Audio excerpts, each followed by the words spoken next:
할렐루야. 오늘 말씀의 제목은 십자가의 그 능력입니다.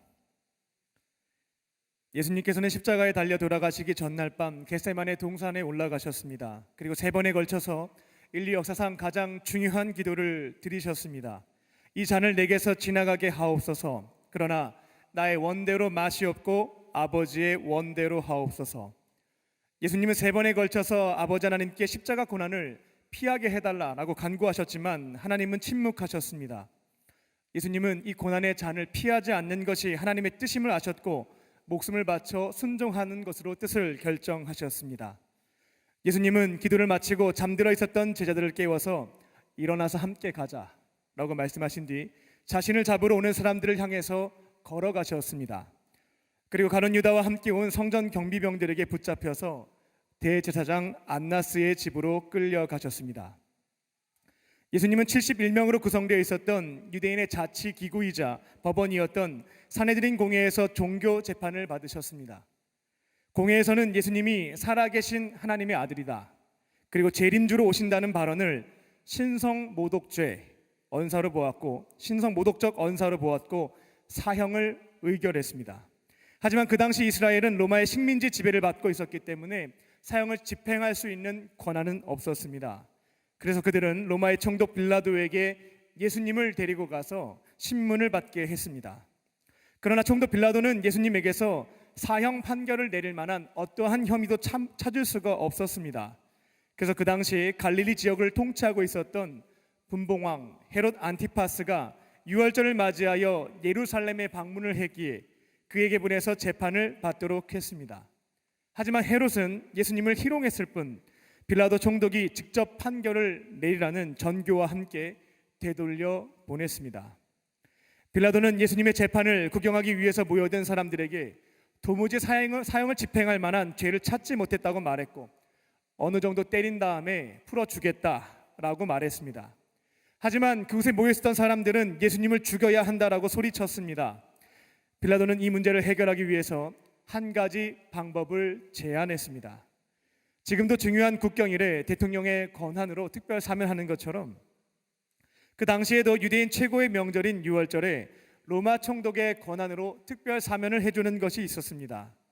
빌라도는 예수님을 풀어주기 위해서 바라바와 예수님 둘 중에 한 사람을 사면시켜 줄 테니 선택을 하라고 했습니다. 빌라도는 산헤드린 공회 사람들은 예수님을 어떻게든 신성모독죄로 몰아서 죽이려고 했지만 군중들은 예수님을 지지한다는 것을 이미 알고 있었습니다. 하지만 산헤드린 공회원들은 일부 사람들을 돈으로 매수했고 분위기를 바라바로 몰아가기 시작했습니다. 빌라도는 당황했습니다. 만약 이러한 상황에서 예수님을 풀어주게 된다면 유월절을 맞이하여서 유대인 최다의 인파가 예루살렘에 모였습니다. 이 상황에서 밀란이 발생할 수 있겠다고 판단을 내렸습니다. 만약 이 일로 인해서 소요 사태가 발생하게 되면 로마 황제로부터 예루살렘을 제대로 통치하지 못했다는 이유로 파면을 당할 수 있었기에 판결이 옳지 않음을 알면서도 자신의 자리를 유지하기 위해 사형 선고를 내리게 되었습니다. 예수님의 죄목은 유대인의 왕이 되어서 로마에 대항하려고 했다, 정치적 반역죄였습니다. 예수님은 자신의 무죄를 입증할 수 있는 지혜와 언변, 그리고 십자가 죽음을 피할 수 있는 신적인 능력을 이미 가지고 계셨습니다. 하지만 어느 하나 사용하지 않으셨고 침묵하셨습니다. 인류의 죄를 대속하시기 위해서 십자가 고난과 죽음을 받으셔야 했기 때문에 계속해서 침묵하셨던 것입니다. 예수님은 십자가를 지시기 전에 먼저 매질을 당하셨습니다. 그 당시 십자가 처형을 당하는 죄수들은 처형 장소로 가기도 전에 매질을 당하다가 쇼크사로 많이 죽었다고 합니다. 로마인이 사용하는 채찍에는 동물의 뼈나 구리가 붙어 있었기 때문에 매를 치게 되면 살점이 떨어져 나갔습니다. 예수님은 그렇게 채찍질을 당하고 나신 뒤 옷이 다 벗겨진 상태에서 골고다 언덕까지 십자가를 짊어지고 걸어가셨습니다. 그리고 골고다 언덕에 도착 후 십자가에 매달리실 때에 손바닥 중앙과 발에 못질을 당하셨습니다. 손바닥 중앙에는 신경이 있기 때문에 못으로 내려치게 되면 뇌가 터지는 것과 같은 충격을 받게 된다고 합니다. 아무런 죄가 없으신 예수님께서는 우리의 죄를 대속하시기 위해서 우리가 마땅히 받아야 할 죄의 형벌과 지옥의 저주를 십자가에서 대신 받아 주셨고 금요일 날 오후 3시에 숨을 거두셨습니다. 오늘 본문을 보게 되면 하나님께서는 사랑하는 독생자 예수 그리스도의 비참한 죽음 이후 3가지 초자연적인 현상을 일으키셨습니다. 첫 번째는 성전의 휘장을 찢으셨습니다. 두 번째는 지진을 일으키셨습니다. 세 번째는 잠자던 자들을 부활시켜서 거룩한 성에 나타나게 하셨습니다. 하나님께서는 이 3가지 사건을 통하여서 십자가 안에 담겨 있었던 3가지 능력을 밝혀주셨습니다. 오늘 말씀을 통하여 십자가의 3가지 능력을 소유하시고 그 은혜 가운데 살아가는 광림의 권속들이 되시기를 주님의 이름으로 축원합니다. 첫 번째 십자가의 능력은 하나님과의 관계를 회복시키는 능력입니다. 최초의 인류였던 아담과 하와는 에덴 동산에서 하나님과 친밀한 관계를 맺으며 살아갔지만 그들은 하나님과의 약속을 깨트려 버렸습니다. 그 결과 거룩하신 하나님과의 관계가 깨어져 버렸습니다. 그들은 육적으로는 살아있으나 영적으로는 하나님과의 관계가 끊어져 버린 죽은 존재가 되었습니다. 이 사건 이후 죄인의 인간은 거룩하신 하나님 앞에 나아갈 수도 간구할 수도 내 안에 모시고 사는 것은 상상할 수도 없는 일이 되고 말았습니다. 그런데 하나님께서는 430년간 이집트에서 타향살이를 했던 아브라함의 자손들입니다. 이스라엘 백성들을 출애굽시키신 이후에 그들의 삶의 자리로 찾아오셨습니다. 하나님께서는 그분의 택하신 백성들에게 자신이 거주하는 집인 성막을 이동식 텐트 형태로 만들게 하셨고 택하신 백성들의 삶의 현장으로 다가오셨습니다. 하나님께서 직접 설계하신 하나님의 집 성막은 성소와 지성소로 구분됩니다. 그리고 성소는 제사장들이 출입할 수 있었지만 하나님께서 실제로 임재하시는 지성소에는 대제사장만이 1년에 한 번 7월 10일입니다. 대속죄일에만 출입이 가능했습니다. 하나님께서는 택하신 백성들의 삶의 현장으로 찾아오시긴 했습니다만 하나님 앞으로 나아갈 수 있는 사람은 이스라엘 백성들 중에서 딱 한 사람 대제사장이었고 기회는 1년에 한 번 7월 10일이었습니다. 그리고 성소와 지성소를 가로막고 있었던 것이 있었는데 이게 바로 오늘 본문에 등장하는 휘장입니다. 대제사장은 지성소에 임재하시는 하나님을 1년에 한 번 만나려면 이 휘장을 열고 들어가야 했는데 하나님께서는 예수님께서 대속사역을 감당하시고 죽으신 이후에 이 휘장을 위에서부터 아래로 찢어버리셨습니다. 여기에서 휘장이 찢어지면 2가지 의미가 있습니다. 먼저는 예수님께서 우리를 대속하시기 위해서 십자가에서 그 몸이 찢겨지셨다라는 것입니다. 그리고 2번째 의미는 예수님의 죽음으로 인하여 죄인인 우리와 거룩하신 하나님 사이를 가로막고 있었던 휘장이 막힌 담이 허물어졌음을 의미합니다. 이제 우리는 예수님의 십자가 대속의 은혜로 인하여 모든 죄를 사함을 받고 거룩하신 하나님과의 관계를 회복할 수 있는 길이 열린 것입니다. 우리의 구원을 위해서 십자가에 몸이 찢겨 죽으시고 3일째 되는 날 부활하신 예수님을 나의 구원자 주님으로 믿고 마음의 문 밖에 서서 기다리고 계시는 예수님을 영접한 모든 사람들에게는 죄사함을 받고 거룩하신 하나님과의 관계가 회복될 수 있는 길이 열렸습니다. 그리고 더 이상 대제사장을 통하지 않고 직접 하나님께 간구할 수 있고 자신의 죄를 고백하고 용서받을 수 있으며 문제를 해결할 수 있는 힘과 능력, 지혜를 얻으며 살아갈 수 있게 되었습니다. 지금 이곳에 계신 저와 여러분은 우리의 죄를 대속하시기 위해서 십자가에 달려 죽으시고 부활하신 예수님을 나의 구원자, 나의 주인으로 고백하고 마음의 문을 열고 영접함으로 모든 죄 사함을 받고 하나님과의 관계가 회복된 구원받은 하나님의 백성들입니다. 요한복음 1장 12절입니다. 영접하는 자, 곧 그 이름을 믿는 사람들에게는 하나님의 자녀가 되는 권세를 주셨으니. 그렇다면 이제 남은 것은 우리 안에 계신 거룩하신 하나님과 영적인 교제를 풍성하게 나누며 살아가는 것입니다. 이제 우리는 예수님을 믿음으로 죄 사함을 받았고 우리 안에 거룩하신 하나님을 모시고 풍성한 관계를 맺으며 살아갈 수 있게 되었습니다. 남은 숙제는 교제입니다. 하지만 우리의 오감으로는 영이신 하나님과의 관계를 맺기가 어렵습니다. 그렇다고 실망하실 필요는 없겠습니다. 하나님께서는 우리에게 다양한 은혜의 수단을 주셨기에 그 은혜의 수단을 통하여 우리는 영이신 하나님과 풍성한 교제를 나눌 수가 있습니다. 은혜의 수단 중 대표적인 것으로 세 가지가 있는데, 먼저는 성경입니다. 우리는 성경 말씀을 읽고 묵상하는 자리에서 하나님과 영적인 교제를 나눌 수 있습니다. 두 번째는 기도입니다. 분주한 일상 속에서도 잠시 눈을 감고 하나님 부르십시오. 그리고 기도하기 시작할 때 영이신 하나님과 대화를 나누며 영적 교제를 나눌 수 있습니다. 기도의 자리에서 영적 대화를 나누지 못하는 분들이 계신데 그 이유는 간단합니다. 일방적으로 내가 하고 싶은 말들만 쏟아놓고 급히 기도의 자리에서 일어나기 때문에 그렇습니다. 우리가 간구한 것에 대해서 하나님께서 답변하실 수 있는 시간을 주시지 않기 때문입니다. 기도할 때요, 나의 소원을 간구하신 뒤 잠시 머무시기 바랍니다. 그리고 하나님께서 우리에게 주시는 답변에 귀를 기울이시기 시작할 때 기도가 하나님과의 영적인 교제를 나누는 은혜의 수단이 될 수 있습니다. 마지막 세 번째는 음성을 듣는 것입니다. 하나님께서는 일상생활에서 우리에게 말씀을 생각나게 하시고 하나님께서 기뻐하시는 일을 행할 수 있도록 마음의 소원을 두십니다. 그리고 때로는 죄를 책망하십니다. 그렇게 주시는 음성에 귀를 기울이고 순종하기 시작할 때 우리는 내 안에 계신 거룩하신 하나님과 영적인 교제를 나눌 수 있습니다. 십자가의 그 능력으로 죄인인 우리와 거룩하신 하나님과의 관계가 회복되었습니다. 모든 휘장이 찢어졌고 막힌 담이 허물어졌습니다. 말씀과 기도의 자리에서 그리고 일상생활에서 들려주시는 주님의 음성에 귀를 기울이고 순종하심으로 내 안에 계신 거룩하신 하나님과 풍성한 교제를 나누며 살아가는 광림의 권속들이 되시기를 주님의 이름으로 축원합니다.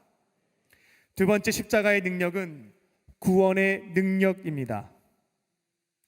예수님께서 숨을 거두시자 천지에 격변이 일어났습니다. 51절 하반절을 보게 되면 온 땅이 떨렸고 바위가 터졌습니다. 이는 하나님께서 예수님의 죽음에 대해서 분노를 표출하신 게 아닙니다. 옛 시대가 끝이 났고 새 시대가 시작되었음을 나타내 보여주신 것입니다. 사도 바울은 갈라디아서를 통해서 옛 시대와 새 시대를 이렇게 규정했습니다. 먼저 옛 시대는 할례와 율법의 시대입니다. 하나님께서는 아브라함을 믿음의 조상으로 선택하시고 그 자손들을 하나님의 백성, 선민으로 삼아 주셨습니다. 그리고 이에 대한 증표로 태어난 지 8일 만에 행하는 할례를 명하셨습니다. 그리고 시내산에서 모세를 통해 주신 율법을 철저하게 지켜야 한다라고 말씀하셨습니다. 하나님께서는 할례와 율법을 철저하게 지키며 살아간다면 복을 주겠지만 이를 어긴다면 저주를 받게 될 것이라는 내용으로 언약을 체결하셨습니다. 그래서 옛 시대, 옛 언약에 있어서 중요한 요소는 선택, 할례, 율법입니다. 하지만 하나님께서는 예수님의 십자가 대속 사건 이후 새로운 시대를 여셨습니다. 그리고 예수님의 보혈의 피로 우리와 새로운 언약, 새 언약을 맺으셨습니다. 이제 옛 시대, 옛 언약은 끝이 났고 새 시대, 새 언약이 시작된 것입니다. 그리고 새 시대, 새 언약에 있어서 중요한 세 가지는 믿음과 세례와 사랑입니다. 하나님께서는 모든 인류가 구원받을 수 있도록 필요한 모든 것들을 다 행하셨습니다. 그리고 이제 딱 한 가지만 요청하십니다. 무엇인가? 바로 믿음입니다. 하나님께서는 우리를 구원하시기 위해서 낮고 천한 이 땅에 그 아들을 보내셨고 예수님께서는 우리가 마땅히 받아야 할 죄의 형벌과 지옥의 저주를 십자가에서 대신 받아주심으로 우리를 구원해 주셨습니다. 이제 하나님께서 우리에게 원하시는 것은 이와 같은 예수님을 나의 구원자, 삶의 주인으로 고백하며 마음의 문을 열고 영접하는 자들에게 구원을 주시겠다라고 약속, 계약하셨습니다. 그리고 구원받은 자들에게는 그 증표로 세례를 명하셨습니다. 아버지와 아들과 성령의 이름으로 받는 세례입니다. 그리고 새 시대 새 언약에 의해서 구원받은 백성들에게 요구하시는 율법은 이제 매우 쉬운 율법 한 가지, 바로 사랑입니다. 요한복음 13장 34절입니다. 새 계명을 너희에게 주노니 내가 너희를 사랑한 것 같이 너희도 서로 사랑하라. 아멘. 옛 시대의 사람들은 율법 613개 율법 조항을 배우고 지키느냐 고생이 많았습니다. 하지만 이제 새 시대에 속한 사람들, 새 언약에 속한 백성들은 이것 하나만 지키면 되겠습니다. 우리에게 구원을 베풀어 주신 삼위일체 하나님께 경건 생활을 통해서 하나님 사랑을 실천하는 것입니다. 그리고 가까이에 있는 가족과 이웃과 교우들을 섬김으로 사람 사랑을 실천하는 것입니다. 즉 하나님 사람과 사람 사랑이 새 시대 새 언약에 의해서 구원받은 사람들에게 주어진 새 계명인 것입니다. 저와 여러분은 모두 새 시대 새 언약에 속한 백성들입니다. 우리는 새 언약에 따라 예수님을 나의 구원자, 내 삶의 주인으로 믿고 마음의 문을 열고 영접함으로 구원을 받았습니다. 그리고 그 정표로 세례 또한 받았습니다. 그렇다면 이제 남은 것은 새 계명입니다. 우리에게 놀라운 사랑을 베풀어 주신 삼위일체 하나님께 경건 생활을 통하여 사랑을 실천하시고 우리 곁에 있는 가족과 이웃과 배우자 중에서 지극히 작은 자에게 냉수 한 그릇을 내어주는 사랑을 실천하심으로 새 계명에 속한 사람들, 새 계명을 실천하는 광림의 권속들이 되시기를 주님의 이름으로 축원합니다. 세 번째 십자가의 능력은 부활과 영생의 능력입니다. 하나님께서는 예수님의 죽음 이후 무덤 속에 잠자던 자들을 부활시켜 주셨습니다. 오늘 본문을 무심코 읽다 보면 예수님께서 죽으신 뒤에 곧바로 죽은 사람들이 몇몇 부활한 것으로 오해하실 수 있겠습니다. 그래서 마태복음 기자는 이어지는 말씀을 통해서 부연 설명을 했습니다. 53절입니다. 예수의 부활 후에 그들이 무덤에서 나와서 거룩한 성에 들어가 많은 사람에게 보이니라. 아멘. 그들의 부활은 예수님의 죽음 이후에 즉각적으로 발생한 것이 아니라 3일째 되는 날 예수님께서 부활하신 뒤에 일어났습니다. 예수님의 부활 이후 죽은 자들 중에 일부가 다시 살아나서 거룩한 성 예루살렘에 나타났다라는 것입니다. 하나님께서는 도무지 이해할 수 없는 이러한 일을 왜 행하셨을까요? 여기에는 특별한 메시지가 담겨 있습니다. 예수님께서 활동하실 당시에 유대교의 각종 분파 사람들과 연속해서 논쟁을 벌이셨습니다. 그 당시 종교 기족에 해당됐던 사두개파하고는 부활을 가지고 논쟁을 하셨는데요. 마태복음 22장을 보게 되면 기록되어 있습니다. 사두개파 사람들은 모세 오경만을 경전을 인정했고 모세 오경에 부활은 기록되어 있지 않다라고 주장하며 예수님께 부활은 없다라고 주장했습니다. 그래서 예수님은 모세 오경에서 부활이 실제임을 알 수 있는 성경 구절을 찾아서 말씀해 주심으로 그들을 놀라게 하신 사건이 있었습니다. 이처럼 그 당시 사람들 중에는 마치 과학주의에 빠져버린 우리들처럼 부활과 영생을 믿지 않는 사람들이 있었습니다. 그래서 하나님께서는 십자가에 달려 죽으신 예수님을 3일 만에 부활시키심으로 부활이 허구가 아니라 실제임을 밝혀주셨습니다. 그래도 사람들 입장에서는 하나님께서 그분의 아들만 부활시키셨지 과연 우리들을 부활시키실까라는 의심이 있었습니다. 그래서 하나님께서는 예수님의 부활 사건 이후 죽은 자들 중에 일부를 부활시키심으로 많은 이들에게 보여주시는 사건을 행하셨던 것입니다. 인류에게 있어서 죽음은 끝이 아니라 부활이 있고 영생이 있다라고 하는 사실을 밝혀주신 것입니다.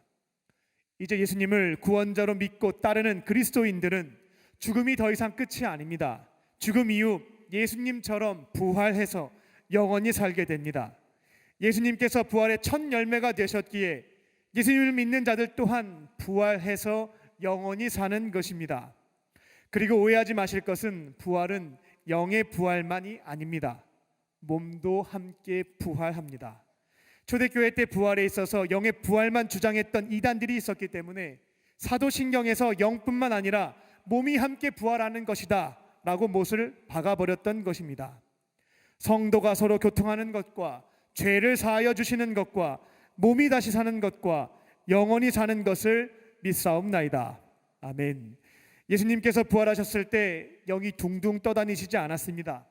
보이지 않는 형태로 나타나셔서 음성만 들려주신 것도 아닙니다. 예수님의 제자였던 도마의 경우 부활하신 예수님의 손과 구멍난 옆구리를 확인했습니다. 우리는 예수님의 십자가 대속의 은혜로 말미암아 부활과 영생의 은혜를 얻었습니다. 더 이상 우리에게 죽음은 끝이 아닙니다. 영원히 썩지 않는 옷으로 갈아입고 부활해서 영원한 천국에서 살게 되는 것입니다. 이를 진리로 진심으로 믿고 계신다면 어찌 입을 닫고 살 수가 있겠습니까? 여전히 구원받지 못한, 천국에서의 영생을 소유하지 못한 가족과 이웃들에게 이 복음을 전파하지 않을 수가 없습니다. 우리를 구원하시기 위해서 이 땅에 오신 예수님, 우리가 마땅히 받아야 할 죄의 형벌과 지옥의 저주를 십자가에서 대신 받아주신, 대속해 주신 예수님, 십자가에 달려 죽으시고 3일째 되는 날 부활하셔서 마음의 문 밖에 서서 기다리고 계신 예수님을 증거하실 줄 믿습니다. 그리고 예수님을 나의 구원자, 삶의 주인으로 믿고 마음의 문을 열고 영접함으로 구원받을 수 있도록, 부활과 천국 영생을 소유할 수 있도록 전도하실 줄 믿습니다. 저와 여러분은 예수님의 십자가의 능력으로 부활과 영원히 사는 축복을 받았습니다. 이제 남은 것은 우리의 가족과 이웃들입니다. 그들에게 예수님을 전함으로, 복음을 전파함으로 지옥에서 영원한 형벌로 걸어가고 있는 사랑하는 가족과 이웃들을 단 한 사람이라도, 목숨이 끊어지기 전까지 단 한 명의 사람이라도 구원하는, 건져내는 광림의 건속들이 되시기를 주님의 이름으로 축원합니다. 기도하겠습니다.